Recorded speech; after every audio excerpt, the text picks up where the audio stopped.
Taking a listing that has a lot of interest from multiple buyers can be overwhelming for real estate agents, especially if you haven't dealt with a lot of listings in the past. So we've developed at our team a 5-step process to help you understand the best practices around offer presentation and how to get your time back and not play secretary when multiple people are interested.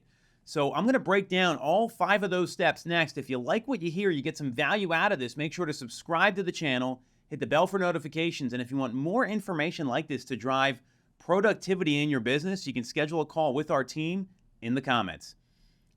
5 steps, best practices for offer presentation. And I'm going to go over them in detail so that you can understand how you can manage this process a lot better and make sure you're doing the right things to effectively represent your sellers. Step 1 is to remember the Code of Ethics, Section 1.6 for Realtors. Realtors shall submit offers and counteroffers objectively and as quickly as possible. So what does this mean? This means offers should be presented as they are received unless the seller has told you otherwise. And you want to default to what your listing contract says here. In Pennsylvania, the listing contract clearly says the seller is the one that dictates how these things happen. And remember, the seller is the decision maker, not the agent. The agent is here to guide them. So you want to understand that principle as you get into presenting offers. Step 2, verbal offers don't have enough information. When agents call you and say, hey, would your seller take X or Y with a 30-day settlement? That's not enough information. When an agent suggests or attempts to present a verbal offer, no matter what you think regarding its quality, I would be instructing the agent to put it in writing. So you have all the terms, all the conditions, and the price clearly spelled out in a way you can effectively communicate with your client. So this way, you're getting all the information. You're not piecemealing it together because we know there's price and there's terms, and everything's got to work out for the seller. So I would not be in the mindset of presenting verbal offers. There's got to be something in writing. And again, every state is different. Defer to your state laws. I would get the whole thing in writing so you know exactly what you're talking about.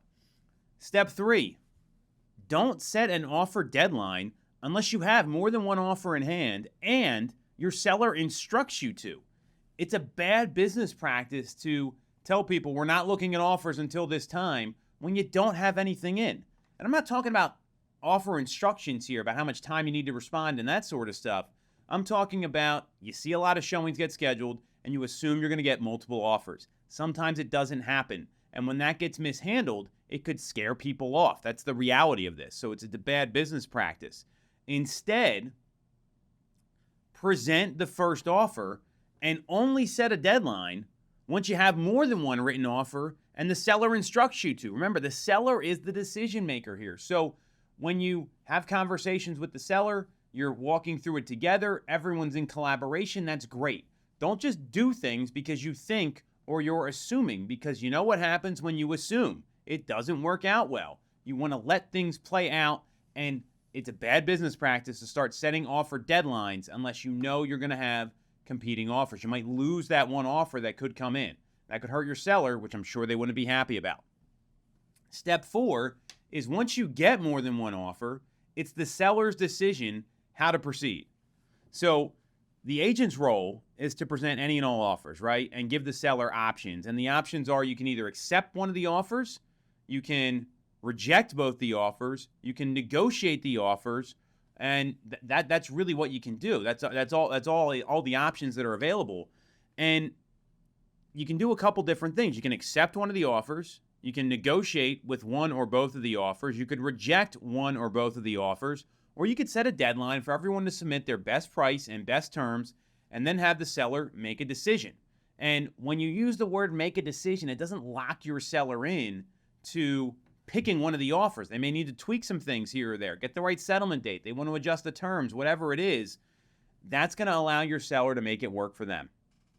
And that's a really key point, because when you start telling people you have to do this, you should do that, it's, hey, we've got 3 options.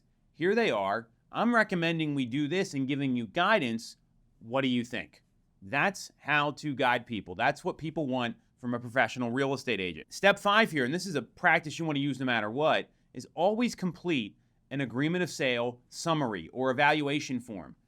I don't need to be sending a 13, 14, 15-page contract for my clients to read through. They want to know the price and they want to know the terms. We have a standard agreement of sale in Pennsylvania. Now, other states are different, so it's going to be a little different there. Send them all the price and terms in writing so they know exactly what they're looking at. Don't explain it verbally because people forget things verbally. You want to send it in writing. It's a professional thing to do. Ideally, a one-page summary sheet along with a seller net sheet based on the price and terms in the offer.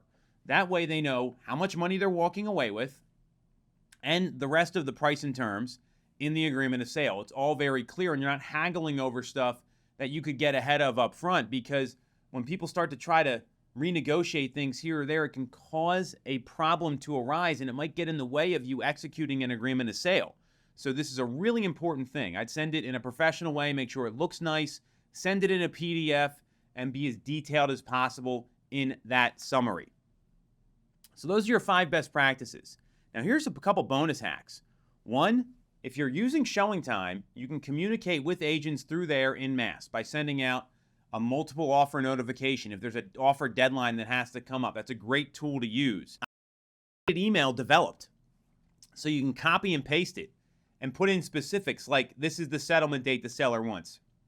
Make sure to include or exclude these items. You can adjust it, make it detailed.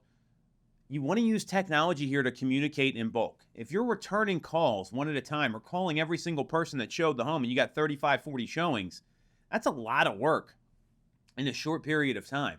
So I would get ahead of this and have this pre-templated based on whatever language you feel is best and use ShowingTime as a resource. Bonus hack number 2 is buy yourself some time if you're in a multiple bid situation.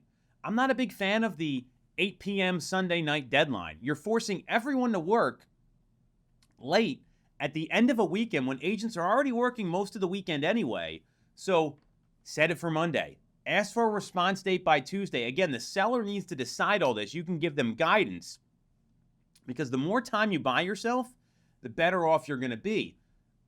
Great decisions don't happen late at night in real estate, so I wouldn't be recommending that. Instead, let's buy yourself some time, schedule calls with your sellers, keep them updated, keep the communication open, but don't force yourself into having to jam this all in and pick something right away. You follow these best practices here, you're going to have more time, your listings are going to be handled more efficiently, and you're going to get better results for your sellers. Think about it.